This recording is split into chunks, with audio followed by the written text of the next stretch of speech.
A diferença entre anarquismo e comunismo é o seguinte: todos os dois movimentos iniciados, sistematizados a partir da Primeira Internacional, eles divergem. A divergência entre Marx e Bakunin é com relação aos meios de se atingir a sociedade sem Estado.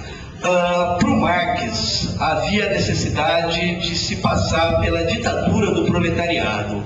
E para o Bakunin, ele achava que imediatamente deveria ser suprimido o Estado, já que, no entender dos anarquistas, o Estado é de onde emana todas as formas de repressão e que ele acaba criando, como aqui foi dito, né, uma classe à parte.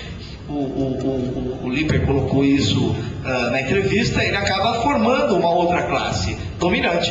Então acabou acontecendo realmente isso, né? O projeto de revolução estabelecido na Rússia a partir de 1917 acabou formando uma classe de burocratas que acabou fazendo uso desse Estado para seus próprios interesses. Tá?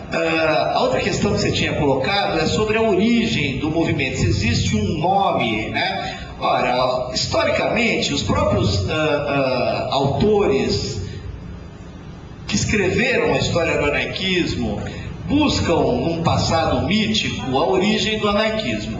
É como se isso sempre existiu. Você vê os cínicos, como ele citou Diógenes na Grécia Antiga, né, como sendo uma manifestação puramente anárquica. Você vê, por exemplo, na Idade Média, as heresias medievais, os cátaros, como sendo movimentos anárquicos. As comunidades primitivas, que são sem Estado. Pierre Clastres, né, é um antropólogo que trabalha sobre isso. Então aí seria, né, generalizar o anarquismo. Como eu havia dito aqui, o anarquismo nasceu com o homem. Bom, mas enquanto movimento, eu acho que é isso que é a pergunta que você quer fazer. Olha, ele se sistematiza, inclusive como denominação. O termo anarquismo só passa a designar esse projeto depois da Primeira Internacional. O primeiro cara a falar que era um anarquista foi o Proudhon. Até então, a moça já foi embora, estava falando de anarquismo como bagunça. O anarquismo era usado enquanto um termo para desclassificar o adversário político. Na Revolução Francesa aconteceu isso contra os enragés, né? O lado mais radical durante a Revolução Francesa, eram acusados de anarquista como uma forma de desclassificá-los. O Proudhon é o primeiro a chamar o anarquismo enquanto denominação para um projeto político, né? Ele fala: eu sou um anarquista. E mesmo assim, os seguidores, né, o próprio Proudhon, não são classificados como anarquistas. Eles não são reconhecidos, né, na sua época, como sendo anarquistas, né? São chamados de mutualistas. Depois os próprios bakuninistas são os coletivistas.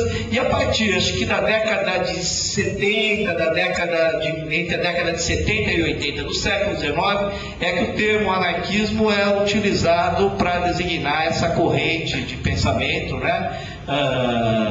E que tem um projeto de revolução social que o Woodcock considera como praticado até a Guerra Civil Espanhola em 36. Então isso aí seria localizar historicamente o movimento anarquista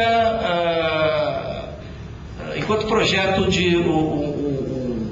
enquanto uma corrente de revolução social, né? Seria de meados do século XIX até por volta de 1936, né, quando a Guerra Civil Espanhola ocorre. Mas eu não concordo com essa classificação, né? Essa é a que a historiografia acabou consagrando. Eu continuo acreditando que o anarquismo se perpetua, né? E ele tem essa capacidade de se modificar, tá? E se adaptar com novas realidades.